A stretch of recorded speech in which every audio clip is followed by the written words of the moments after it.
MultiGreen, building attainable, sustainable, and tech-enabled multifamily real estate through impact investing. Welcome to the MultiGreen podcast. I'm your host, Randy Norton, and today we'll be speaking with Bob Simpson, President and CEO of the Multifamily Impact Council. With a mantra of do well, do good, do more, this organization is dedicated to establishing a framework of impact principles and reporting guidelines for the multifamily industry. We discuss how to drive more capital towards this asset class and property type by quantifying impact at the portfolio level. Enjoy our conversation. Bob Simpson, the President and CEO of the Multifamily Impact Council. Thanks for being with us today. Thanks, Randy. Great to be here. It's my understanding that this is a nonprofit membership organization dedicated specifically to the establishment of a framework for impact. Do well, do good, do more. Tell us more how this all came about. It's interesting. So the multifamily industry is obviously a very large industry. It covers all parts of the capital stack, from equity to debt, owner-operators to property managers. And one of the things that I had found in the work that I'd done previously at Fannie Mae, and then also in the work I'd done via my impact advisory firm, was that there's an increasing amount of capital looking to come into the United States and specifically into the multifamily sector that is impact driven. And what we have found when we were talking to folks in the industry is that everyone was looking to build out a framework for their own company in terms of how do you deliver impact in a way that the investors can appreciate and then, provide capital back to you. At the same time, we were having conversations with capital providers saying, how do I do diligence on an impact fund when I don't really know what impact means in the multifamily sector? So it was a really great convergence of events, and coupled by the fact that there's a lot of capital coming into this space, we got together and thought, well, if there's no framework that exists for the multifamily industry around how we look at impact, why can't we all just develop one? So we got together a group. Right now we're at 42 members and counting, industry leaders across the multifamily space, from lenders to equity providers to owner operators to service providers. And we really got down and started thinking about, okay, what are the key principles for impact and how can we build a framework and reporting guidelines that will bring some consistency to this space and clarity to investors so it's easier for a pension fund, a sovereign wealth fund, or a high net worth individual to make an investment and know how to measure impact in the same way that we measure financial rates of return. And how far along are you in that framework? Yeah, so we started, the Multifamily Impact Council was started in May of last year. Since that time, we have been working diligently to build out the first version of the framework. We're in the final stages of developing what we call version 1.0, and we expect to have that released in late Q1 of this year. So about 6 to 8 weeks, knock on wood. Wonderful. And on your website, I noticed you have 7, guiding principles. What are they and why did you choose those 7? Yeah, so I'll start with why we chose them. And it really goes back to, one of the things that's important to me is that you're able to keep things as simple as possible. Investing in the multifamily industry is complicated enough as it is, especially in the affordable housing space. Impact investing is complicated. And so what we want to make sure is that a framework should allow a person to answer 5 key questions, right? The first is, does my investment improve the life of the person who lives in the property I'm either owning or financing? The second is, does this investment reduce greenhouse gas emissions and create a more resilient living environment for the people in the property? The third is, does it support diversity, equity, and inclusion for the renters, but also to the broader industry as a whole?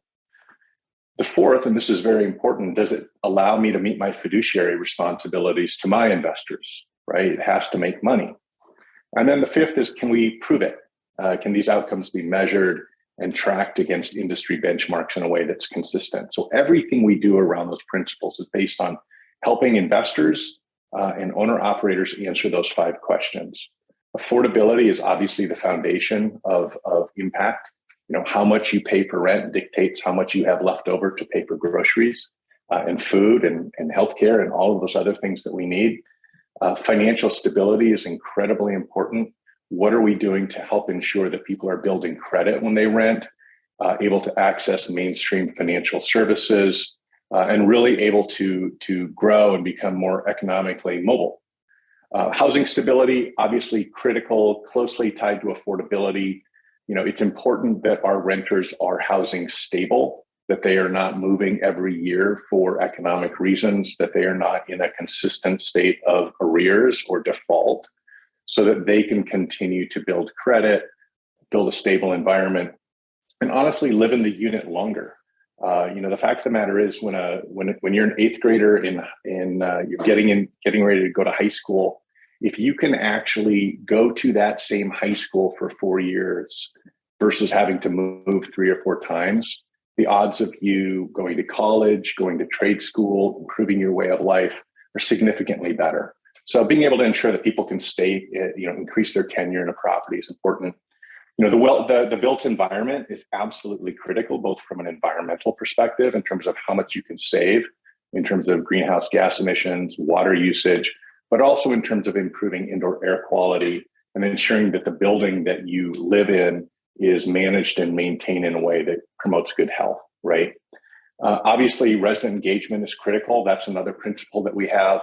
The extent to which services are being provided, are there annual surveys? Are we making sure that the resident needs are being addressed? And that these aren't just services being provided because they're there, but they should be provided because they're needed. And then obviously, diversity and equity and inclusion is very critical. That not just in terms of who we're serving from a low and moderate income renter household demographic, but also in terms of ensuring that the industry represents the people that we're serving. It makes for a better industry. It increases retention at different organizations, and it's just better for the industry as a whole. So those are the key principles upon which the framework is based on. These are very good principles. MultiGreen is trying to do a lot of those same principles. It does add value to the assets. It does improve lives. But it seems like you're tapping into a lot of experience, and probably there's a realm of leadership that is also participating in this feedback. Who are some of your initial member organizations? Yeah. Well, first of all, let me thank MultiGreen for being a member of the organization. We appreciate your leadership. We're following your lead. Yeah. Well, we started with, what we tried to do is start with the folks that we knew were interested, right? There was no science behind it, but the folks who were out there doing it. We wanted to make sure that we were capturing a lot of the folks that were putting significant amounts of money into this space. So we've been very fortunate to have, folks like Federal Capital Partners, FCP, which is a workforce housing investor based in Maryland. Comunidad Realty Partners was one of our initial founding members. Their CEO, Antonio Marquez, has been incredibly helpful. He's actually the chairman of our board. Nuveen, PGIM, Fairfield Residential, Jonathan Rose, Avaneth, Dominium, Goldman Sachs, Fannie Mae, Freddie Mac. Really the list goes on. KeyBank. We have all of our members are published on our website, but it really covers the gamut from large capital providers to equity investors, pension funds, all the way down to owner operators who are out there doing the work on a daily basis. Well, let's go back for just a minute and let's learn how you got to this point in your career. In our previous conversations, I know that we both have an affinity for baseball and the appreciation for all things Dodgers and Dodger Blue. How did you get into finance, multifamily, and specifically impact?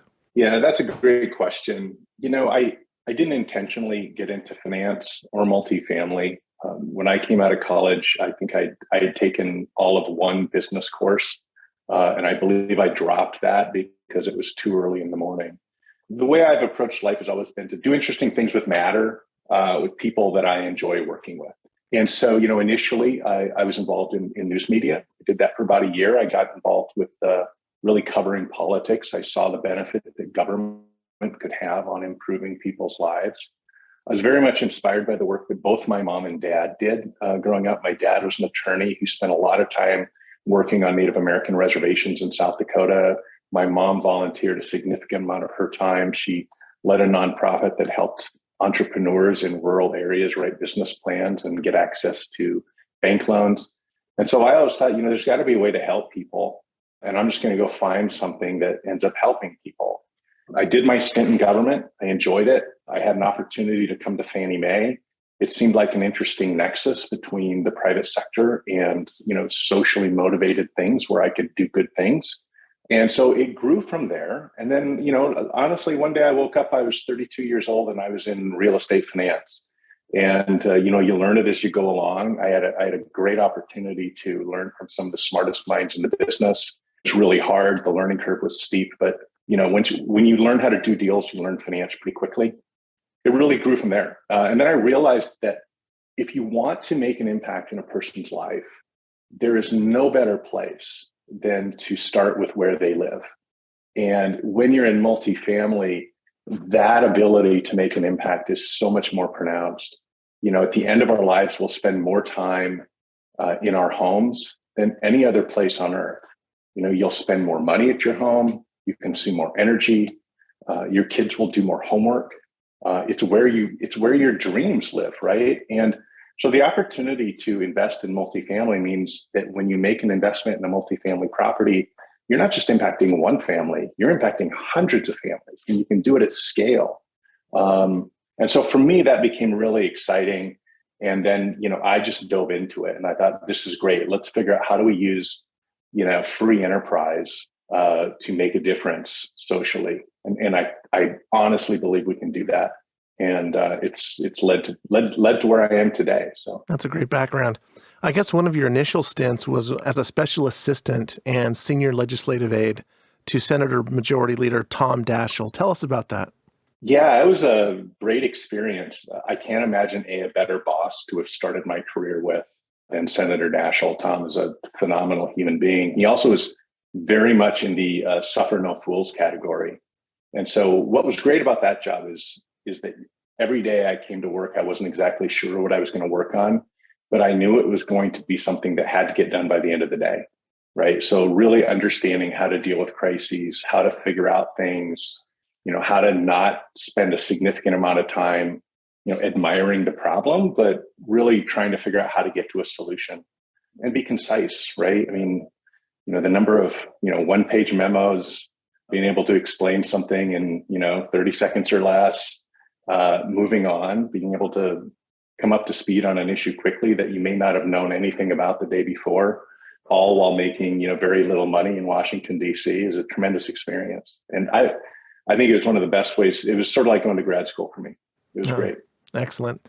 So you've been in this industry for over 25 years with experience at the highest levels of finance, specifically public policy. You had 20 years at Fannie Mae.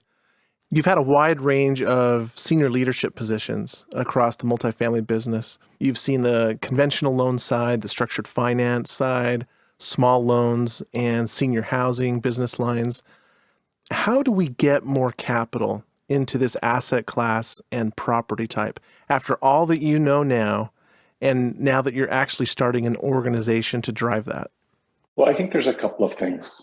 I think the first is making sure that we can quantify impact at a portfolio level and be able to draw a distinction and some form of correlation between the impact initiatives at the property and at the portfolio and the financial performance of that property and that portfolio over time.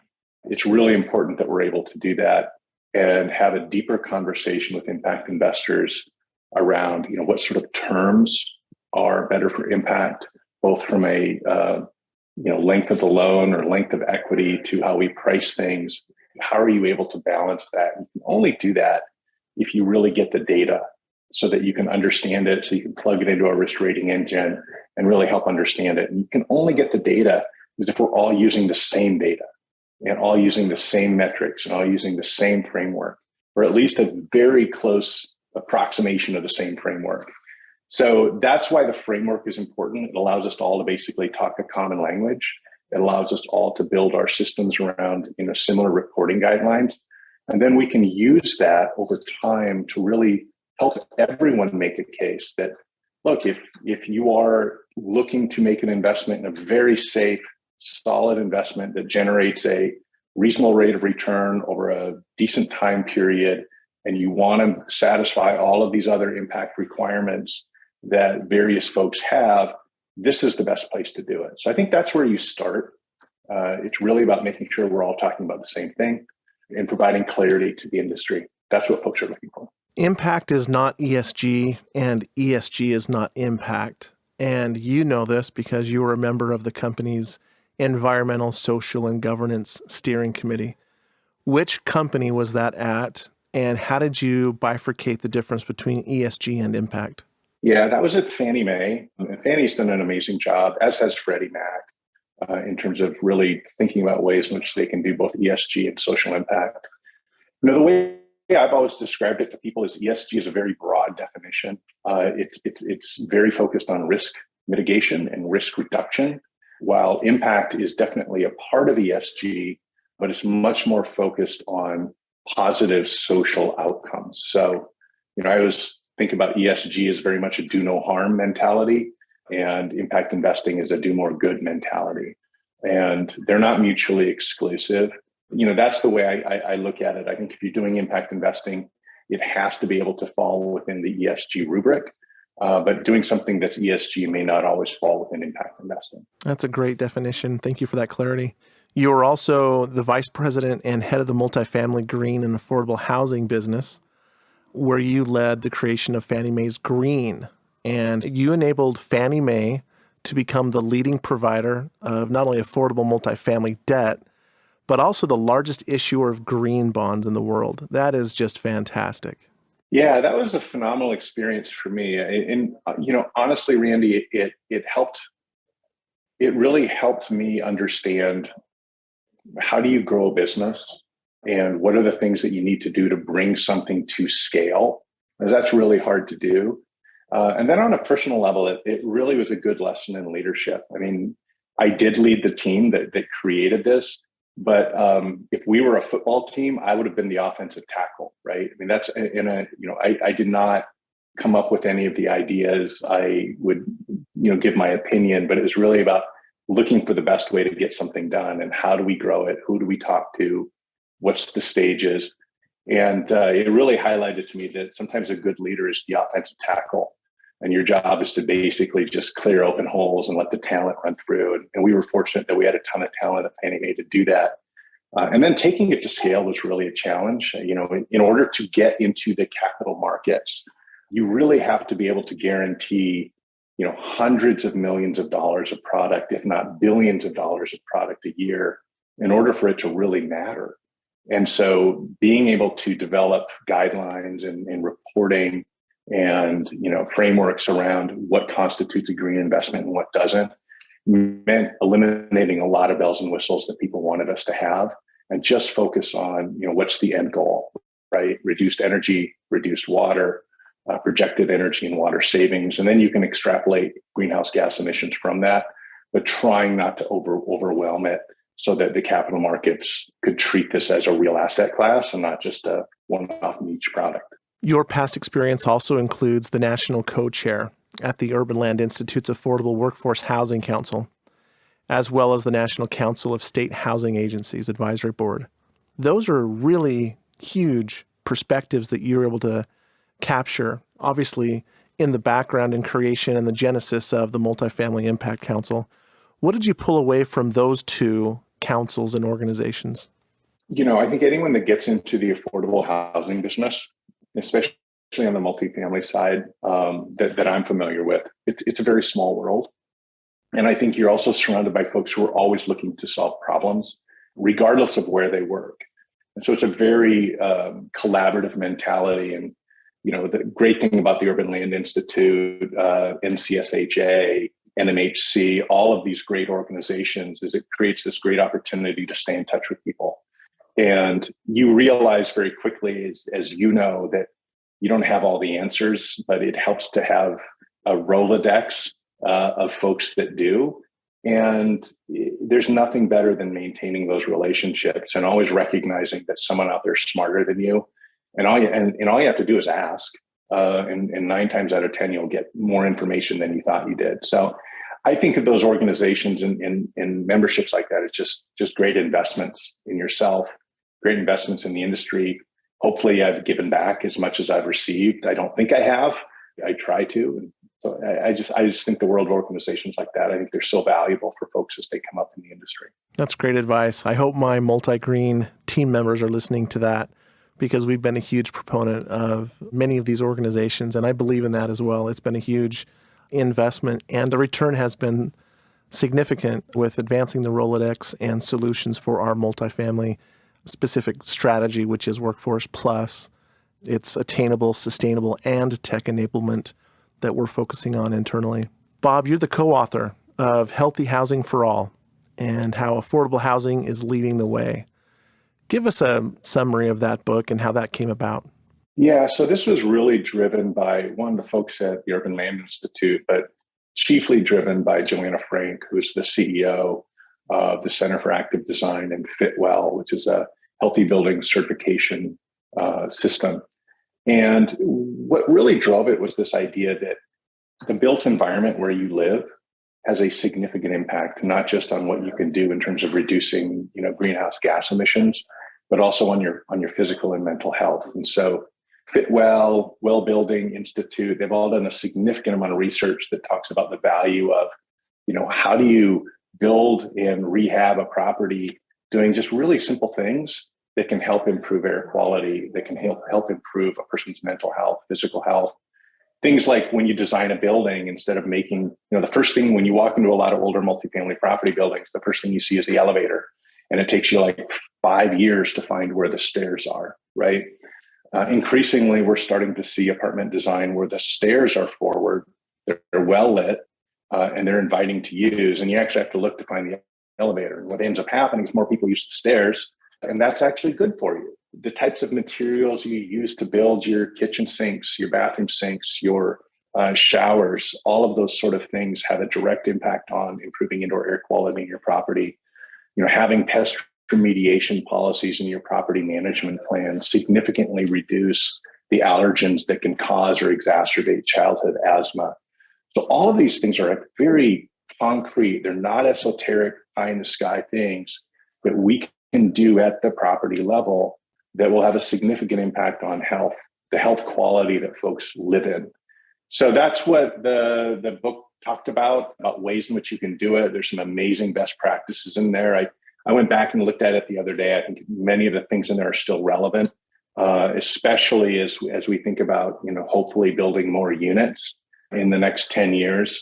These are things that we can do that are relatively cost effective, that don't add a significant amount of cost, that don't make a product or a project, cost prohibitive, that can pay real dividends to people on a going forward basis. When you were at Freddie and Fannie in DC, what was the number of housing units that were estimated to be short? Like when you say more units are needed to be built over the next 10 years, what do you personally estimate that to be? Well, that's a good question. I think that depending on the data you look at, it's anywhere between, 4 to 7 million units. I mean, the real answer is a lot. And, we need to start building today, and we need to continue to build. And we need to ensure that the properties we're building are able to be rented at a level that most folks can afford. And so, I think we have over 500,000 multifamily starts are projected in 2023. I think that number is going to go down significantly as we look forward into the 2024, 2025, just with where interest rates are and where costs are. But, I think it's fair to say that, on the low-income housing tax credit side, we produce about 100 to 150,000 new units of tax credit properties every year. It's a great program. I think we need something similar on the NOAA market rate affordable plus side. And I think if we could figure out a way to get to 150, 200,000 units a year on the opposite side of the tax credit program, that would be great. Class A units will take care of themselves. It's great analysis. Thank you. We ask all of our participants, how would you define attainability? I think about attainability from the perspective of the renter. The way I look at it is if you're living in a rental unit and you have a family, you want to know that whatever your kid dreams of becoming, your dreams for your kids should be attainable. And you get that from living in a stable, healthy housing unit. So if attainable housing can help a person have a little bit more residual income at the end of every month, if it can give an extra room for a kid so they're not sharing it with their 3 siblings or doing homework on their mom's cell phone or in a crowded, cramped place where they're not able to get a lot of sleep or they're always stressed because they're moving. That tells me that their dreams are more attainable. And that, I don't know why else you do this stuff other than to ensure that the kids who are living in the properties, have an opportunity to attain their dreams, because that's what every parent's dream is. And that's the way I look at it. I think attainability is very much something that it's not something you can put in bricks and mortar. I think it's something that the totality of our impact that we provide at the multifamily level should make a better life attainable for anyone who wants it. Bob Simpson of the Multifamily Impact Council, thank you for being with us today. Randy, thank you so much. We really appreciate it.